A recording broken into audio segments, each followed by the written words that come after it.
সময়টা একেবারেই ভালো যাচ্ছে না ফরাসি তারকা কিলিয়ান এমবাপ্পের। রিয়াল মাদ্রিদে যোগ দেওয়ার পর এখনও সেভাবে ক্লাবে অবদান রাখতে পারেননি ফ্রান্সের বিশ্বকাপ জয়ী ফুটবলার। এর উপর আবার নতুন করে পড়েছেন ইনজুরিতে। গেল ২৪ সেপ্টেম্বর লা লিগায় আলাভেসের বিপক্ষে ম্যাচে বাম পায়ের উরুর পেশিতে চোট পান এমবাপ্পে।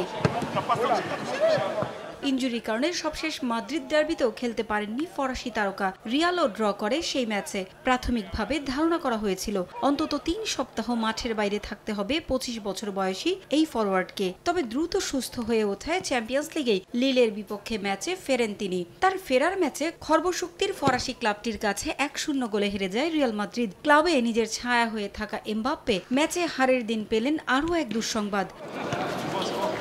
উয়েফা নেশনস লিগে ফ্রান্সের আসন্ন ২ ম্যাচের স্কোয়াডেও তাকে বিবেচনায় রাখেননি কোচ দিদিয়ের দেশম।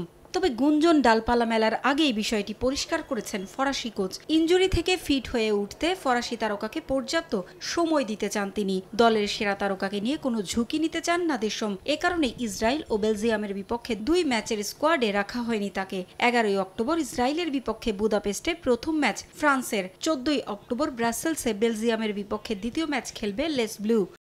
আমি এমবাপ্পের সঙ্গে কথা বলেছি। তার নিবেদন নিয়ে আমার কোনো সন্দেহ নেই। তার ইনজুরি সমস্যা খুব বেশি মারাত্মক নয়, কিন্তু এর সঠিক চিকিৎসা দরকার। এজন্য আমরা তাকে এই ২ ম্যাচের স্কোয়াডে রাখিনি। সবশেষ জাতীয় দলের হয়ে ইতালি ও বেলজিয়ামের ম্যাচেই আমার মনে হয়েছে সে একটা সমস্যার মধ্যে দিয়ে যাচ্ছে, তাই তাকে বিশ্রাম দিতেই এমন সিদ্ধান্ত নিয়েছি।